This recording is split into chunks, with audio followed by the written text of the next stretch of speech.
என்று கூறி உரையை இத்துடன் முடித்துக் கொண்டு அடுத்து கிட்டத்தட்ட ஒரு அரை மணி நேரம் அல்லது 1/4 மணி நேரம் கேள்விகளை பொறுத்து கேள்விக்கான பதில்களாக வைத்துக் கொள்ளும். தேங்க்யூ.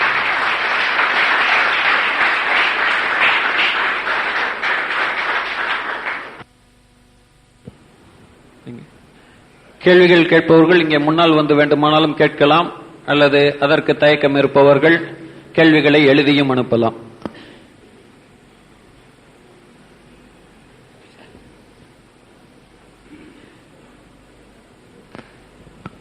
எல்லாரும் மயக்க பிடிச்சோடனே நீங்க பாக்குறது என்னன்னா, என்ன பார்க்க போறீங்கன்னு தெரியுது.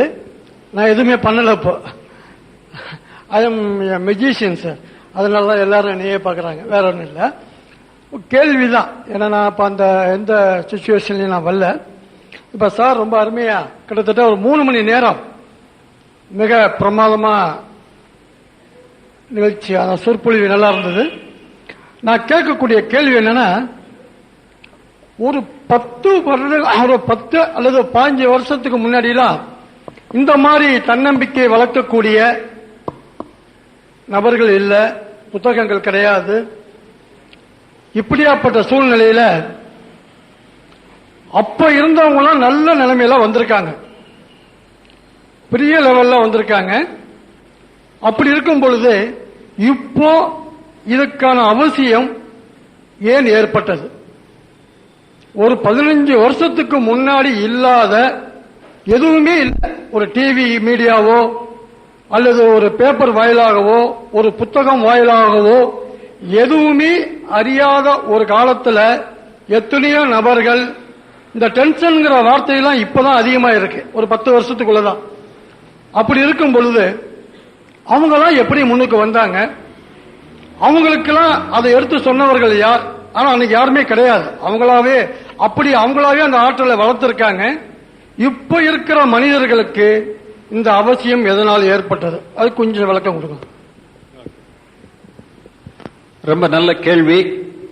நான் சொன்ன மாதிரி இது காலத்தின் கட்டாயம் ஒண்ணு. அதான் நான் கரெக்டா சொன்னேன். 20-30 வருடம் முன்னாடி அமெரிக்கால என்ன நடந்ததோ அது இப்போ ஒரு 5-6 வருஷமா இங்க நடந்துட்டு இருக்கு. அப்படின்னா என்ன அர்த்தம்னா, we are always following the west ஒரு 20-30 years behind. எல்லாமே அளவுக்கு அதிகமாக இருக்கும் பொழுது பிரச்சனை கிடையாது. டென்ஷன்றது எப்போ அப்படின்னா, only when your reserves are tested. இப்ப நம்ம கிட்ட சப்போஸ் நான் கோயம்புத்தூர்ல இருந்து காலையில கிளம்புறேன், எனக்கு வேற வேலை இல்ல, 10 மணிக்கு இங்க இருக்கணும், 7 மணிக்கு அங்க இருந்து கிளம்பிட்டேன், எனக்கு டென்ஷன் ஏதாவதா? ஒண்ணும் கிடையாது. சப்போஸ் அங்க பேஷண்ட் 4 பேர் கூப்பிட்டாங்க, எல்லாம் பார்த்து முடிச்சிட்டேன், 10 மணிக்கு இங்க இருக்கணும், 9 மணிக்கு தான் கிளம்ப முடியுது, கார் எடுத்துட்டு கிளம்புறேன். நடுவுல ஒரு இடத்துல டிராபிக்ல 2 நிமிஷம் இடைஞ்சலானா என்ன ஆகும்? டென்ஷன் வரும். அதே இது நான் 7 மணிக்கு கிளம்பி இருந்தேன்னா, நின்றமா போகட்டும்பா, நான் ஓட்டிட்டு வந்தது கொஞ்ச நேரம் ரெஸ்ட் எடுத்துக்கிறேன். சோ இதுதான் இன்றைய மாற்றம். 50 வருஷம் முன்னாடி இருந்ததுக்கும் இன்னைக்கு இருந்ததுக்கும், அன்னைக்கு இருந்த நபர்கள் எவ்வளவு, இன்றைக்கு இருக்கக்கூடிய பாப்புலேஷன் என்ன. ஆனால் நிலம் என்பது அதே அளவுல தான் இருக்குது, ரிசோர்சஸ்ன்றது அதே அளவுல தான் இருக்குது. ஆக இன்றைக்கு 2 விஷயம் நடந்திருக்குது. ஒன்னு, ரேட் ஆஃப் சேஞ்ச்ன்றது ரொம்ப வேகமா நடந்துட்டு இருக்குது. கம்ப்யூட்டர் காலத்துல அது ரொம்ப தெளிவா சொல்லுவாங்க. சார்ல்ஸ் பாபேஜ் கண்டுபிடிச்சதுல இருந்து அடுத்த கம்ப்யூட்டர் வர்றதுக்கு 10 வருஷம் ஆச்சு. இன்னைக்கு பென்டியம் வந்ததுல இருந்து பென்டியம் 2000 அப்படின்ற லெவலுக்கு 100ல இருந்து 2000 வந்ததுக்கு, அதாவது கம்ப்யூட்டர் அமெரிக்காவை பொறுத்த வரைக்கும் என்ன சொல்லுவாங்கன்னா, நீங்க ஆர்டர் பண்ணி வீட்டுக்கு அதை அசம்பிள் பண்றதுக்குள்ள அடுத்த மாடல் வந்துடும். சோ எல்லா துறைகளிலும் இந்த மாற்றம் என்பது இன்று ஏற்பட்டு கொண்டிருக்கிறது. முன்ன ஒரு வாத்தியார் அப்படின்னா, அதான் ஒரு ஜோக் மாதிரி சொல்லுவோம், ஒருத்தர் ரிட்டையர் ஆனாராம், 40 வருஷ அனுபவம் உள்ள ஒரு ஆசிரியர் ரிட்டையர் ஆகிறாரு அப்படின்னு எல்லாரும் பாராட்டி பேசினாங்களாம். வாத்தியார் சொன்னாராம், இது தப்பு, ஒரே வருஷ அனுபவத்தை 40 தடவை ரிப்பீட் பண்ண, அவ்வளவுதான். முதல் வருஷம் நான் என்ன படிச்சனோ அதை தான் 40 வருஷமும் சொல்லி கொடுத்துட்டு இருந்தேன். அதான் உண்மை. முன்ன பாடம் எவ்வளவு மாறுச்சு, ஸ்கூல்லயோ காலேஜ்லயோ பாத்தீங்கன்னா பாடம் மாறல. ஒரு தடவை நீங்க நோட்ஸ் எடுத்துட்டீங்கன்னா அந்த வாத்தியார் அந்த நோட்ஸ் கிழிஞ்சு போற அளவு அதை வச்சுதான் திரும்பி பேசிட்டு போறாரு, எப்போ மனப்பாடம் பண்ண மாட்டார். ஆனால் இன்னைக்கு நேத்திருந்த பாடம் என்று இல்லை என்று இருக்குது. கான்ஸ்டன்டா knowledge in any field doubles in 2 to 3 years. எந்த துறையிலும் தகவல் அல்லது அறிவு என்பது 2-3 வருடங்களில் 2 பங்காக மாறிவிடுகிறது. அப்ப என்னன்னா 3 வருஷம் நீங்க படிக்காம இருந்தீங்கன்னா you are left behind. ஆக there is a need for achieving more and more in less and less time. நீங்க சொன்ன மாதிரி டிவி அன்னைக்கு இல்லாம இருந்ததுன்றது ஒரு பெரிய வரப்பிரசாதம். இன்னைக்கு டிவி வந்ததுதான் பெரிய பிரச்சனையே. ஏன்னா நமக்கு நம்மை சுற்றி எவ்வளவு விஷயங்கள் இருக்குதுன்னு தெரிய ஆரம்பிச்சிருச்சு. தெரியாம இருக்கிற வரைக்கும் அதை அடைய வேண்டிய ஆர்வம் இல்லை, ஆசை இல்லை. இப்ப இத்தனை இருக்குது அப்படின்னு தெரிய ஆரம்பிச்ச உடனே அது பிரச்சனை ஆயிடுச்சு. நீங்க சொன்ன மாதிரி 20 வருஷம் 30 வருஷம் முன்னாடி அம்பாசிடர், ஃபியட் 2 தான் காரு. நீங்க எவ்வளவு பணம் வச்சிருந்தாலும் ஃபாரின் கார் ரொம்ப ரேரா தான் வாங்க போறீங்க. ஆக அம்பாசிடர் வாங்கிட்டீங்கன்னா அதுக்கப்புறம் உங்களுக்கு பெரிய வித்தியாசம் காமிக்க முடியாது. ஆனா இன்னைக்கு 2 லட்சம் ரூபாய் மாருதியிலிருந்து 25 லட்சம் ரூபாய் வரைக்கும் வேற வேற கிரடேஷன் வந்தாச்சு. அப்ப கார் வச்சிருக்கிறவன் கார் இல்லாதவன் இருந்தது போய் இன்னைக்கு கார்லயே என்ன கார் வச்சிருக்கிறான் அப்படின்ற வித்தியாசம் காமிக்க வரும்போது என்ன ஆகுது? அங்க போட்டி வந்துருது, பிரச்சனை வந்துருது. சோ ஒரு நிறைவு என்பது இல்லாமல் போய்விட்டது. முன்ன நிறைவு இருந்தது, இன்று நிறைவு இல்லை. என்ன பண்ணினாலும் நிறைவு இல்லை என்கிற நிலைமை வந்து கொண்டிருக்கிறது. இதெல்லாம் தான் இந்த டென்ஷனுக்கு காரணம். அடுத்தது competition has become very very intense. Business லெவல்ல சொல்லணும் அப்படின்னா முன்ன மார்க்கெட் மொனாபலி அப்படின்றது இருந்தது. இன்னைக்கு they are talking about only market share. Nobody can monopolize. அது பிசினஸ்ல மட்டும் இல்ல, பாலிடிக்ஸ்ல அதே தான். முன்ன ஒரே கட்சின்னு இருந்தது. இன்னைக்கு ஒவ்வொரு கட்சிக்கும் எவ்வளவு ஓட்டு இருக்குது, எப்படி நம்ம கால்குலேஷன் போட்டா 51% ரீச் பண்ணலான்ற அளவுல போயிடுச்சு.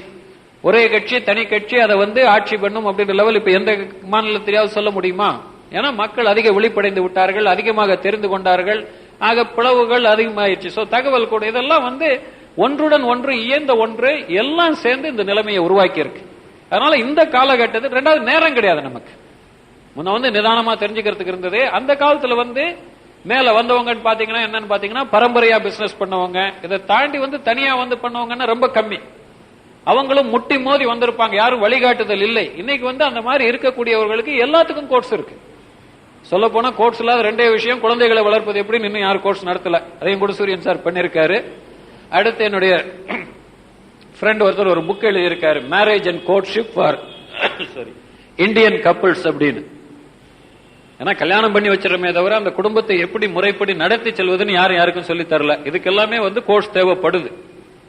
இப்ப ஹோம் சயின்ஸ் காலேஜ், இன்னைக்கு யூனிவர்சிட்டி பெரிய அளவுல அவனாசிலிங்க வந்திருக்கு. அது கோர்ஸ் ஆரம்பிச்சப்ப யோசிச்சு பாருங்க, என்னடா இதெல்லாம் ஒரு கோர்ஸான்னு கேட்டுட்டு இருந்தாங்க. இந்த மாதிரி எல்லாவற்றிற்கும் தேவைகள் என்று வந்து விட்டன, எல்லாமே இப்ப நடத்திட்டு இருக்கிறாங்க.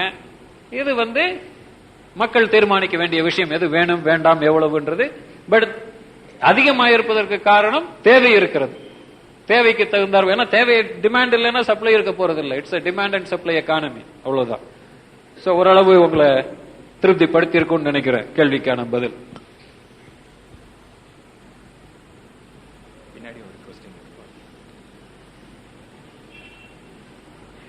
அவரவர் விதிப்படிதான் வாழ்வு, அதை மீறி எதுவும் செய்ய முடியாது என்ற ஜோதிடர்கள் இன்றைய மக்களின் கருத்துக்கு தங்கள் பதில் அப்படின்னு கேட்டிருக்கிறாரு. நான் கேட்கறதெல்லாம் ஒரே கேள்விதான். விதி வர்ற அன்னைக்கு தான் நம்ம சாவோம். உங்களுக்கு என்னைக்கு சாவு விதிக்கப்பட்டிருக்கிறதோ அன்னைக்கு தான் நீங்க சாவீங்க. அதுக்கு முன்னாடி என்ன பண்ணாலும் சாக போறது இல்லை அப்படின்னு நம்புற ஆளுங்க இங்க மேல இருந்து குதிங்க.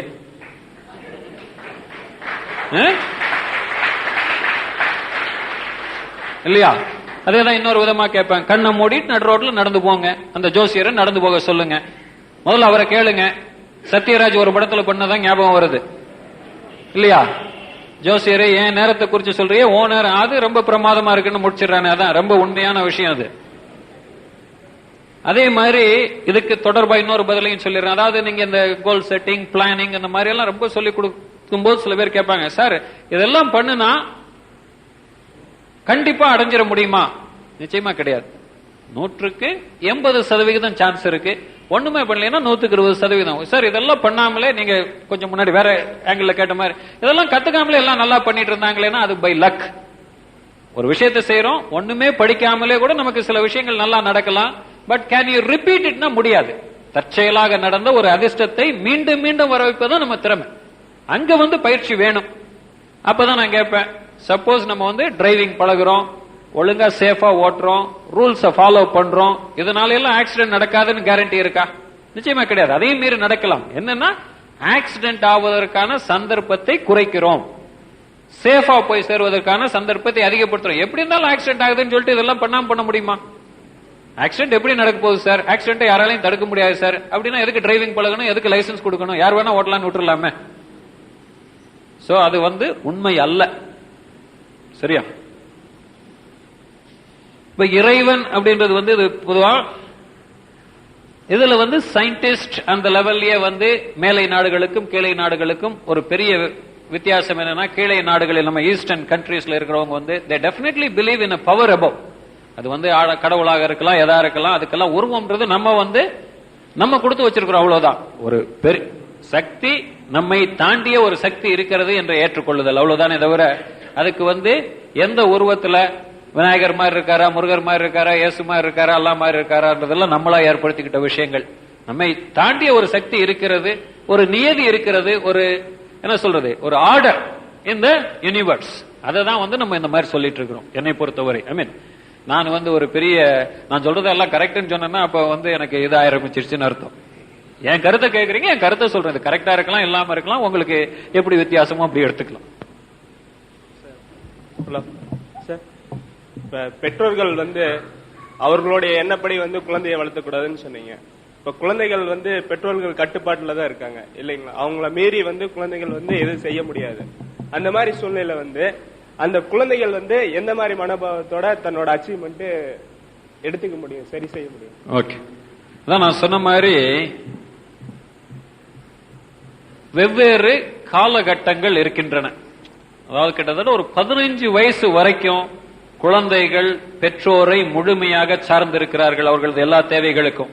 வெஸ்டர்ன் கண்ட்ரியில நம்ம இதுல கிட்டத்தட்ட ஒரு 20-22 வயசு வரைக்கும் பொருளாதார ரீதியாகவும் பல விதமாகவும் அவர்கள் பெற்றோர்களை சார்ந்திருக்கிறார்கள். இந்த நிலையில பொறுப்பு பெற்றோர்களுக்கு அதிகம். அவர்கள் சரியான முறையில் இவர்களை வழிநடத்தி செல்ல வேண்டும். அதே சமயத்துல நேத்து கூட ஒரு ஸ்கூல்ல ஒரு 200 ஸ்டூடெண்ட்ஸ்க்கு பேசினேன். அதுக்கு முன்னாடி விஷாலாட்சி காலேஜ்ல போகும்போது பேசினதான் ஒரு குறிப்பிட்ட பாயிண்ட் நான் ரொம்ப ஹைலைட் பண்ற விஷயம்.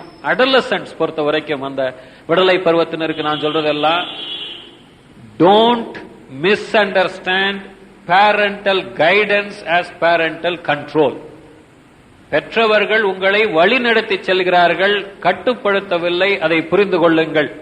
சொல்கிற முறை உங்களுக்கு பிடிக்காமல் இருக்கலாம், உபயோகப்படுத்துகிற வார்த்தைகள் பிடிக்காமல் இருக்கலாம். ஆனால் ஒரே ஒரு கேள்வி கேளுங்கள், என்னுடைய பெற்றோர்கள் எனக்கு என் வாழ்க்கை நல்லபடியாக அமைய வேண்டும் என்று நினைப்பவர்களா அல்லது நான் அழிந்து போக வேண்டும் என்று நினைக்கக்கூடிய விரோதிகளா அப்படின்னு ஒரு கேள்வி கேளுங்க. அந்த கேள்விக்கு அப்புறம் அதுக்கு உண்மையான பதிலை கண்டுபிடிச்சிட்டு உங்க பேரண்ட்ஸ் சொல்றதுக்கு நீங்க ரியாக்ட் பண்ணுங்கன்னு சொன்ன. ஏன்னா பெரும்பாலானவர்களுக்கு அந்த ஒரு கன்ஃபியூஷன் இருக்குது, அவங்க கண்ட்ரோல் பண்றாங்களா கைட் பண்றாங்களா. ஏன்னா அவங்களுக்கு டைம் இல்ல, அவசரத்துல எண்ட் ரிசல்ட் மட்டும் சொல்லி விட்டுறாங்க. ஏன் சொல்றோம் அப்படின்றதுக்கு போறது இல்ல. ப்ராடக்ட் வெர்சஸ் ப்ராசஸ் அப்படின்னு சொல்லுவோம். என் ப்ராடக்ட பத்தி மட்டும் கவலைப்படுறோம் அப்படின்றதுக்கு போறது இல்ல. ப்ராடக்ட் வெர்சஸ் ப்ராசஸ் அப்படின்னு சொல்லுவோம். என் ப்ராடக்ட் பண்றதுக்கு ஒரு வழிமுறை ஆயிடுது. அதனால குழந்தைகளுக்கு பற்றி சொல்லும் பொழுது அந்த கைடன்ஸ் புரிஞ்சுக்கோங்க, கண்ட்ரோல் நினைக்காதீங்க. ஏன்னா கைடன்ஸ் நினைக்கும் போது அது ஒத்துக்கல, பட் நம்ம வேற விதமா அதை அப்ரோச் பண்ணலாம், வீட்டுல பிரச்சனை இல்லாம இருக்கும். கண்ட்ரோல் நினைக்கும் போது அதை ரிஜெக்ட் பண்ணணும், ரியாக்ட் பண்ணணும் தான் தோணுது. அதனால்தான் இந்த ரிபல்லியன் ஆட்டிடியூட். அதே மாதிரி பேரண்ட்ஸுக்கு நான் சொல்லக்கூடிய அட்வைஸ் என்னன்னா, நீங்க சொல்லக்கூடிய கருத்து மட்டும் முக்கியம் அல்ல, சொல்லுகிற முறையும் முக்கியம். ஒரு விதையை போடுறீங்க, விதை எப்ப போடணும்? அந்த நிலத்தை தயார்படுத்திட்டு போட்டாதான் அந்த விதை முளைக்கும். நிலத்தை தயார்படுத்தாம விதையை போட்டீங்கன்னா என்ன ஆகும்? விதை வேஸ்ட்.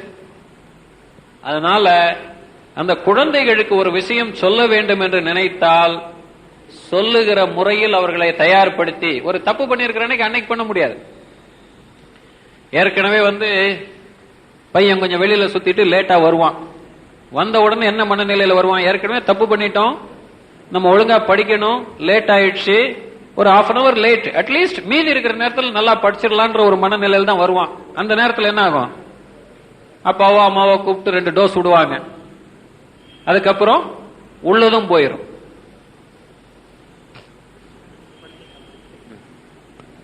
அதனால அந்த அணுகுமுறை என்பதை நாம் மாற்றிக்கொள்ள வேண்டும். ஏன்னா அடிப்படையில் நோக்கம் 2 பேருக்குமே ஒண்ணுதான், நம்ம குழந்தை நல்லா இருக்கணும்.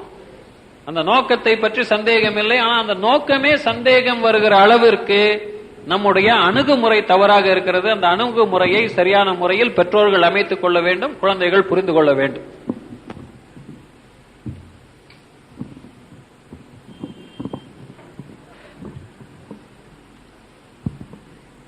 Please kindly tell me the important difference between the conscious mind and the subconscious mind. Application தான். கான்சியஸ் மைண்ட் என்றது நம்ம தெரிந்து வைத்திருக்கிற, நாம் உணர்ந்திருக்கிற, நமது கட்டுப்பாட்டில் இருக்கிற மைண்ட். சப்கான்சியஸ் மைண்ட் என்றது it's a reservoir of all the information that has accumulated over a period of time. Conscious mind என்றது ஆபரேட்ஸ் பை லாஜிக், வேற சப்கான்சியஸ் மைண்ட் என்றது அந்த லாஜிக் எல்லாம் இருக்காது, கான்கிரீட் ஆபரேஷன்ஸ் சொல்லுவோம். ஒரே சமயத்தில் பல விஷயங்களை எடுத்து செயலாற்றக்கூடியது சப்கான்சியஸ் மைண்ட். கான்சியஸ் மைண்ட் ஒரு சமயத்தில் 1-2 விஷயத்தை தான் செய்ய முடியும். சப்கான்சியஸ் மைண்ட் என்றது இம்பல்சிவா எமோஷனலா எல்லாம் டீல் பண்ணக்கூடியது, வேற கான்சியஸ் மைண்ட் என்றது அந்த மாதிரி இருக்காது, காரண காரியங்கள் புரிந்து செயல்படுகிற விஷயம். வாழ்வில் சிறப்புற கோபத்தை கட்டுப்படுத்த வேண்டும் என்று தெரிவித்தீர்கள். ஆனால் பார்ட்னர், கணவனோ மனைவியோ யாராவது ஒருவர் இதற்கு மாறாக இருக்கும் பொழுது அந்த நேரத்தில் கோபப்படலாமா? என்ன செய்ய வேண்டியது என்ன? எப்பவுமே கோபப்படுது. பார்ட்னர் செய்ய வேண்டியது என்ன? எப்பவுமே கோபப்படுது. பார்ட்னர்ன்றது யாரு? பார்ட்னர் செய்ய வேண்டியது என்ன? எப்பவுமே கோபப்படுது. ஒருன்றது யாரு? பார்ட்னர் செய்ய வேண்டியது என்ன? எப்பவுமே கோபப்படுது. இப்படி அடிச்சிருக்காரு. பார்ட்னர் செய்ய வேண்டியது என்ன? எப்பவுமே கோபப்படுது. பண்ண மாட்டோம். ஏன்? இது என்னுடைய ஒரு பார்ட் அப்படின்னு வரும்போது உங்களுடைய அணுகுமுறை வேறு. அப்போ கணவனோ மனைவியோ இவர்கள் என்னில் ஒரு அங்கம் அப்படின்னு வரலைன்னா அந்த உறவே பிரச்சனை தான். ஆக பார்ட்னர் கோபப்படுறாங்கன்றதுக்காக நம்ம கோபப்படுவதில் நியாயம் இல்லை. அவங்க கோபப்பட்டு நம்மளும் கோபப்பட்டா கொஞ்ச நேரம் கழிச்சு யார் ஆரம்பிச்சாங்கன்னு தெரியாது. இப்ப இந்தியா முதல்ல ஆரம்பிச்சதா பாகிஸ்தான் முதல்ல ஆரம்பிச்சதான்னு தெரியாது. கொஞ்ச நேரம் கழிச்சு சீரியல் எஸ்கலேஷன்ஸ் அப்படின்னு சொல்லுவோம். ஃபர்ஸ்ட் ஒரு தப்பு ஆரம்பிச்சிருப்பாங்க, அதுக்கு பதிலடியாக இன்னொரு தப்பு இந்த பக்கம் இருந்து வரும். அப்புறம் அவங்க இவங்கன்னு போகும்போது ஒரு லெவல்ல யார் இதை ஆரம்பிச்சாங்கன்னு கண்டுபிடிக்க முடியாம போயிடும். ரெண்டாவது 2 பேரும் சண்டை போடுறதுன்னு ஆரம்பிச்சா அதுக்கு எல்லையே கிடையாது. அதனால ஒருத்தர் சண்டை போடுறாருன்னா it is even more important that the other person should keep quiet. ஏன்னா அல்டிமேட் எய்ம் என்ன? நீ கரெக்டா நான் கரெக்டான்னு புரிஞ்சுக்கிறதா, இல்ல அந்த வாழ்க்கை மொத்தமா சந்தோஷமா இருக்கிறதா? வாழ்க்கை மொத்தமா சந்தோஷமா வேணும்னா யாரு விட்டு கொடுக்கறாங்கன்றது முக்கியம் இல்லை. ஆக உறவு முக்கியம் என்று நினைப்பவர்களுக்கு இந்த பிரச்சனை வராது. நான் பெரிதா நீ பெரிதான்னு நினைக்கிறவங்களுக்கு இந்த பிரச்சனை வரும். சார், எனக்கு குறிப்பிட்ட வருடத்திற்குள் அடைய வேண்டும் என லட்சியங்கள் இருக்கிறது. இது முடியும் என என் மனம் இன்று வரை ஏற்றுக்கொள்ளவில்லை. இதை மாற்ற எந்த மாதிரி பயிற்சிகளை நான் எடுத்துக்கொள்ள வேண்டும்? நான் வெற்றி இலக்கை தவறாமல் அடைய முடியும், அதற்கு ஆலோசனைகள் என்ன? ஓகே, இது இவர் ஒரு குறிப்பான கேள்வி கேட்டிருக்கிறாரு. அதை எவ்வளவு தூரத்துக்கு ரெஸ்பாண்ட் பண்ண முடியும் தெரியல. பொதுவா கோல்ஸ் எப்படி இருக்கணும்? Slightly out of reach so that they excite you. அதே சமயம் it should not make you feel it's impossible. நிச்சயமாக முடியாது என்ற எண்ணம் தோன்றாத அளவிற்கு இருக்க வேண்டும். அதே சமயம் இப்ப இருக்கிறத விட அதிகமா இது பண்ணணும். சப்போஸ் மாசத்துக்கு 10,000 ரூபாய் சம்பாதிச்சிட்டு இருக்கிறோம், 11,000 ரூபாய் சம்பாதிக்கிறதுக்கு கோல் வைக்க வேண்டியதில்லை. அடுத்த வருஷம் ஒரு வருஷத்துல right 20% increase right, 30% increase right, 50% okay. ஆனா 10 மடங்கு கூடணும். 10,000 ரூபாய் சம்பாதிக்கிறாள் அடுத்த வருஷமே 1 லட்சம் சம்பாதிக்கணும்னு நினைச்சா சில நேரங்களில் கஷ்டம். அல்லது திடீர்னு ஏதாவது ஒரு பெரிய மாற்றம் நடந்திருக்க வேண்டும். அந்த ஒரு வருடத்துக்குள்ள நீங்க பல மாற்றங்களை உருவாக்கி இருக்க வேண்டும், சூழ்நிலை மாறி இருக்க வேண்டும். அப்ப அது சாத்தியமாகலாம். ஆக அதுக்கு தான் நான் சொன்ன ஆரம்பத்திலேயே சாத்தியம் என்பது கான்சியஸ் மைண்டுக்கும் சப்கான்சியஸ் மைண்டுக்கும் செய்தி போய் சேரலைன்னா அங்கே முரண்பாடுதான் இலக்குகளை அடைய முடியாமல் பல பேர் பிரச்சனைகளுக்கு ஆளாவதற்கு காரணம் இதுதான். அதனாலதான் ஒரு தெளிவா யோசிச்சு பாருங்க, என்ன முடியும் என்ன முடியாது, எவ்வளவு செய்ய வேண்டும். ரைட், முதல்ல முடியும்னு நம்புறீங்களா? இல்ல கண்டிப்பா வேணும்னு முடிவு பண்ணிட்டீங்களா? ரைட், என்னெல்லாம் பண்ணுனா முடியும், இப்ப இல்லாதது எதை எதை என்னால் அடைய முடியும், எல்லா ஸ்டெப்பையும் எழுதி பாருங்க. ஏதோ ஒரு ஸ்டேஜ்ல இது எனக்கு முடியும்னு தோணுனாதான் அதை வச்சுக்கலாம், இல்லைன்னா அதுக்கு கீழே குறைங்க அல்லது அந்த இயரை தள்ளி வைங்க. 5 வருஷம்ன்றதை 10 வருஷம் பண்ணுங்க, 15 வருஷம் பண்ணுங்க, இல்ல அந்த இலக்கின் அளவை குறையுங்கள். இந்த ரெண்டுல ஏதாவது ஒண்ணு பண்ணிதான் ஆகணும். பண்ணாம அதிகமா ஸ்கில்ஸையும் அடைய முடியாது, வேற அடிஷனல் ரிசோர்சஸும் கிடையாது, இதையும் குறைக்க மாட்டேன் டைமையும் கூட்ட மாட்டேன்னா பிரச்சனை தான். மன அமைதி பெற மனதில் எழும் எண்ணங்களை கட்டுப்படுத்த மூச்சு பயிற்சி பிராணாயாமம் செய்ய வேண்டுமா? அதாவது நோக்கம் என்பது மன அமைதி பெறுதல், எந்த பயிற்சி என்பது உங்கள் வசதி, யார் சொல்லித் தருகிறார்கள் என்பதை பொறுத்தது. யோகா மாஸ்டர் வந்தா பிராணாயாமாரு, யோகான்னு மெடிடேஷன் வாரு, நானா இருந்தா ஹிப்னோசிஸ் சொல்லுவேன், ரிலாக்ஸேஷன் சொல்லுவேன். பட் எல்லாத்துக்கும் மேல அடிப்படை மன எண்ண சுத்தம், இலக்கு தெரிதல், அவ்வளவுதான். இது இருந்தா தன்னால வந்துடும். பிரச்சனைகள் எல்லாம் கொஞ்சம் கொஞ்சமா நீக்கிட்டே வந்தோம்னா நான் எனக்குள் ஒரு தெளிவு பெற்று விட்டால் மன அமைதி வரும். அந்த தெளிவை பெறுவதற்கு என்ன வழிகள், ஒவ்வொருத்தர் ஒவ்வொரு பாதையில கூட்டு போறாங்க. இங்க இருந்து மெட்ராஸ் போய் சேரணும், எப்படி போனோம் என்ன depends upon the resources available. பிளேன்ல போகலாம், ரோட்ல போகலாம், பஸ்ல போகலாம், சைக்கிள் ஓட்டிட்டு போகலாம், நடந்தும் போகலாம். எப்படி போகணும் என்னன்றது எனக்கு என்னென்ன கிடைச்சிருக்குன்றதை பொறுத்ததுதான். எங்க போய் சேரணும், எப்போதைக்குள்ள போய் சேரணும்ன்ற தெளிவு இருக்கிற வரைக்கும் மற்றவை பிரச்சனை அல்ல. கோபம் தேவையில்லை என்கிறீர்கள். நம் சுயமரியாதைக்கு பங்கம் வரும் பொழுது கோபம் கொள்ளக்கூடாதா? நாம் அவ்வாறு தானே கற்பிக்கப்பட்டு இருக்கிறோம் through parents and especially media. முதல்ல அதான் சொன்ன, சுயமரியாதைக்கு பங்கம் வந்தாலும் கூட கோபம் என்பது வரும் பொழுது என்ன ஆகிறது, நமது சுயமரியாதை மட்டும் நிலைநிறுத்தப்பட்டால் பிரச்சனையே இல்லை. ஆனால் நமது சுயமரியாதை பாதிக்கப்பட்டதற்காக மற்றவரின் சுயமரியாதையை பாதிப்பதற்கு நமக்கு உரிமை இருக்கிறதா? அப்பொழுது அவர் செய்த தவறையே நாமும் செய்து விடவில்லையா? இதை அடுத்த ஸ்டெப். ஆக்சுவலா இதை பத்தி டீட்டெயிலா எனக்கு பேசல. அசர்டிவ் ட்ரைனிங் அப்படின்னு சொல்லுவோம். இந்த கோபப்படுதல் என்பது மற்றவர்களை விட நமக்கு அதிகமாக உரிமை எடுத்துக் கொள்வது, அடங்கி அடங்கி போய் கொண்டிருப்பது என்பது நமது உரிமைகளை முழுமையாக விட்டுக் கொடுத்துவது. அதையும் நான் சொல்லல. மற்றவர்களுக்கு எவ்வளவு உரிமை கொடுக்கிறோமோ அதே அளவு உரிமை நமக்கும் எடுத்துக் கொள்வதற்கு உரிமை உண்டு. ஆக நமது சுயமரியாதையை நாம் பாதுகாத்துக் கொள்ளலாம். ஆனால் அதே சமயத்தில் அடுத்தவர்கள் சுயமரியாதையை பாதிப்பதற்கு உங்களுக்கு, அவர்கள் என்னதான் செய்திருந்தாலும் கூட அவர்கள் சுயமரியாதையை பாதிப்பதற்கு உங்களுக்கு எந்த விதத்திலும் அனுமதி இல்லை. உங்களை நீங்கள் பாதுகாத்துக் கொள்ளலாம், உங்கள் சுயமரியாதை பாதிக்கப்படாத அளவு இருந்து கொள்ளலாம். எதுக்கு கோபம்னு சொல்றேன்னா, உங்களுடைய கண்ட்ரோல் உங்களை விட்டு போயிடுச்சுன்னா அதான் கோபம். கண்ட்ரோலோட எது பண்ணீங்கனாலும் அதுக்கு பேர் கோபம் கிடையாது.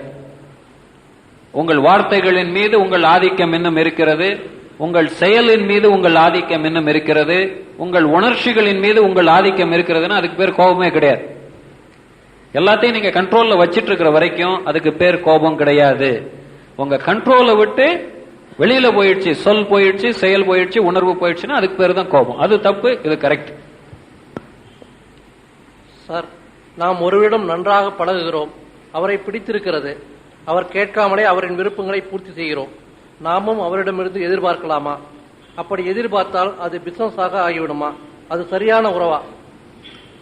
எதிர்பார்த்தால் நிச்சயமாக பிசினஸ், அது சரியான உறவு அல்ல.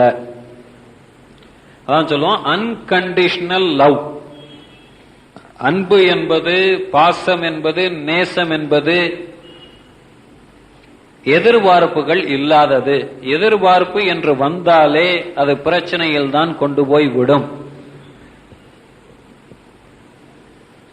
வெற்றியை நோக்கி தீவிரமாக செல்லும் பொழுது திடீரென்று ஒரு குழப்ப நிலை ஏற்படுகிறது.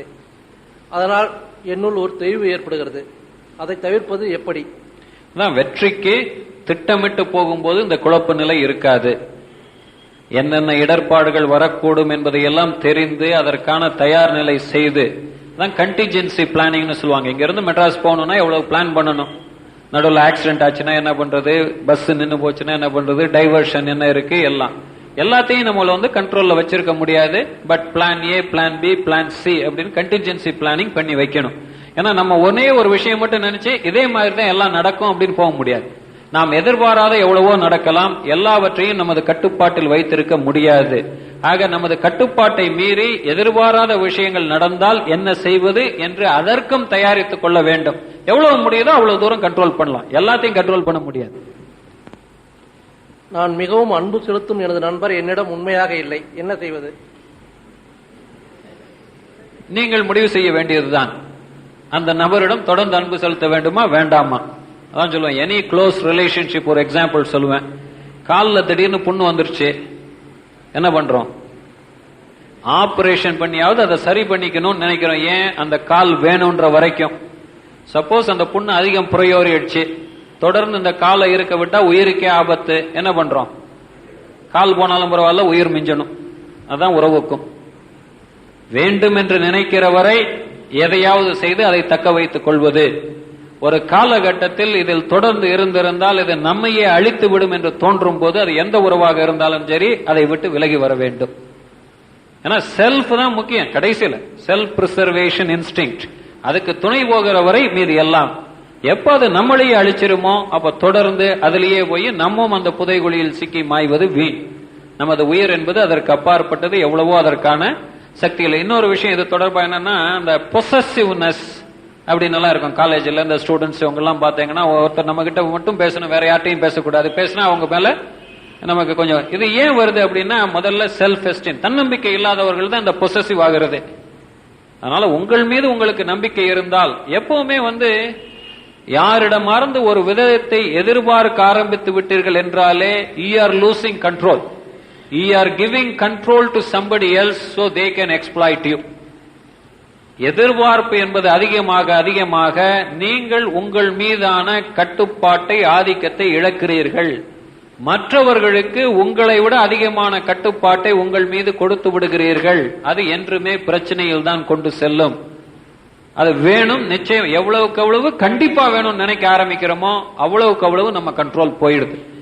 அது இல்லாம என்னால உயிர் வாழ முடியாது அப்படின்ற லெவலுக்கு போகும்போது யூ ஹவ் லாஸ்ட் கம்ப்ளீட்லி. அதனால்தான் ஒரு காதல் தோல்வியினால தற்கொலை அடைவது அல்லது ஒரு பரீட்சையில எதுவுமே அந்த அளவுக்கு உயிரை விட முக்கியமான விஷயம் எதுவும் கிடையாது, நம்மை விட முக்கியமான விஷயம்னு எதுவுமே கிடையாது. அது இல்லாமலும் நாம் வாழ முடியும் என்கிற உண்மை நமக்கு நிச்சயமாக புரிய வேண்டும்.